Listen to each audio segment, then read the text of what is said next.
What a huge, needed bounce-back game for Tahaad Pettiford.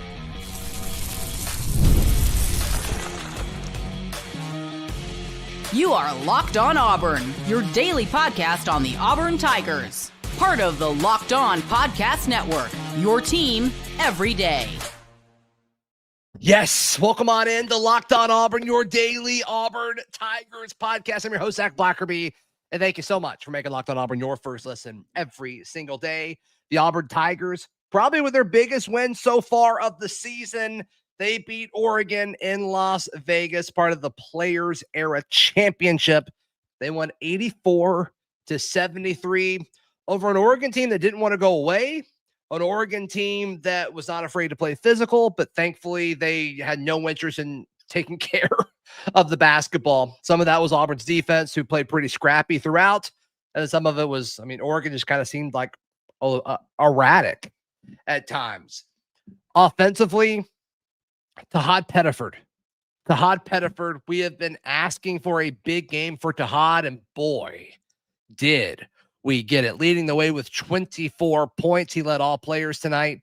And I love that Tahaad got to 24 without erupting from three. This wasn't one of those, he went 5 for 9 from three type games. He went 1 of 5 for 3. 9 of 18 from the floor, got to the free throw line 6 times, went 5 of 6. He scored 24 points, 4 rebounds, 4 assists, did foul out. That was a tad concerning late, but thankfully Auburn kind of had it under control at that point. But that was the game we needed. Now, we do have to ask the question, how much of this is, okay, Tahaad's just showing up in a big game? Because this kind of did feel like a big game, this Players Era Championship, with all the NIL money that you get for participating in it. And then you supposedly get an extra $1 million if you win. This is a big game. This is a big game. And I think you're going to see more of these non-conference tournaments be more NIL focused, where there will be more on the line. You saw Tahaad Pettiford do that. For whatever reason, his splits away from Neville Arena are better. And tonight certainly matched that. So hopefully that's what we needed. And this is kind of what I thought the dynamic would look like when we added Keyshawn Hall. And Keyshawn didn't look 100%. There were times where it kind of looked like he was favoring one of his legs over the other. So curious to see what that looks like over the course of playing 3 games in 3 days. You needed Tahaad here. Especially, if Wednesday rolls around and Auburn's playing a really good basketball team. You needed a guy that could score outside of Keyshawn Hall, but Keyshawn Hall looked great. 18 points, 5 of 14 shooting, 2 of 7 from 3, made all of his free throws, 6 for 6 there, 6 rebounds. He looked good. There's just sometimes down the floor, Keyshawn Hall does something, whereas a defender, you just can't defend it. He's been electric offensively. I guess this is his first game as an Auburn Tiger where he didn't score 20 points, but still, if his floor is 18 points, we will gladly take that. After that is where it gets, I don't want to say concerning, but a little surprised. I was a little surprised that you didn't see anybody else kind of erupt. We had a conversation at the half when we were live over at the barn, who's going to be that guy who leads Auburn in the second half. And I made a briefcase for Elijah Freeman, and we saw Elijah Freeman more in the second half than we did in the first half offensively. I think he had only shot it twice in the first half. He ended going 2 for 5, 1 of 2 from 3. He scored 8 points. And he's a guy that can help you on the defensive side of the floor. Like Elijah Freeman is going to be part of it. But I was a little surprised that there wasn't a third guy who stepped up. And maybe you want to make the argument that Philip Jovic was the third guy. He just didn't play a ton because of foul concerns. I feel like he had 3 fouls pretty quickly, only played 14 minutes, but he was perfect. Shot 4 times, scored 4 times, scored 9 points. So, Jovic is the guy we were kind of concerned with in the first few outings. Then he kind of bodied Jackson State, and we're like, which is not a state. And we're like, okay, is this a sign of things to come? Or is this just you're bodying somebody who you should because Auburn is so much more talented, bigger, faster, stronger than Jackson State. So hopefully this is a sign of things to come, but he's got to learn how to play defense. He's got to learn how to play defense without fouling. So we'll see exactly what that looks like moving forward. But to me, I want to give Auburn credit defensively for all these turnovers, but some of it did seem self-inflicted by Oregon. So definitely something to monitor moving forward. Jovic. Sorry, guys. Jovic. I used to have a pronunciation guide. Kyle deleted it. But the turnovers were the story of the game. And if you're Oregon, you've got to be kicking yourself because you had an opportunity. You had such a great opportunity to get a quality win. I mean, Oregon turned it over 18 times. And I like what Auburn did defensively tonight. Don't get me wrong. I liked it. But a lot of that was self-inflicted by Oregon. I mean, they just played out of control. They wanted to get down the floor quickly, and sometimes they did, and it turned into easy points in transition. But goodness gracious, 18 turnovers is insane. Auburn had 14 points off of turnovers.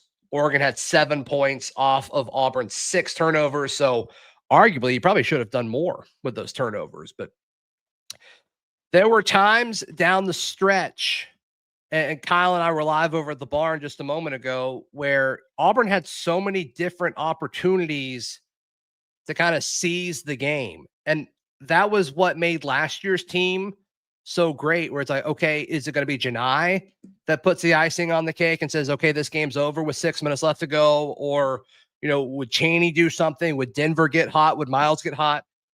I kept kind of waiting for that. And I guess it was Tahaad. I guess it was kind of Tahaad that said, no, we're going to make this lead kind of insurmountable with, just a minute or two left before he fouled out. But I kept wanting, Overton to make a 3 or, somebody to kind of have that dagger. Keyshawn had a good look there late and it didn't fall. But man, if Auburn can beat a team I think Oregon's a solid team. I don't think they're great. I think they're a solid team. But I just expected this team to shoot better from 3. And the fact that they're playing like they are without Zach Dixon saying Hall hit a big 3. He did. You're right.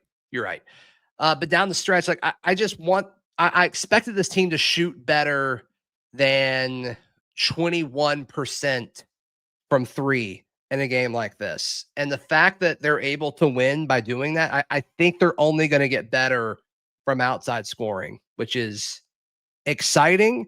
But yeah, I'm not discouraged or anything. I am surprised, but I think this is going to, I just think they're going to get better over the course of the season when it comes from outside shooting. Who is your player of the game? What do we expect from Auburn moving forward?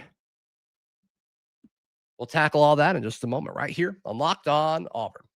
Today's show brought to you by our friends at FanDuel. FanDuel is America's #1 sportsbook. Auburn was, I think, a 3.5-point favorite in this game. They absolutely covered. They won by double digits, which you absolutely love. Hey, right now, new customers can bet $300 in bonus bets when your first $5 bet wins. So head over to FanDuel.com to sign up and play your game with FanDuel, the official sports betting partner of the NBA.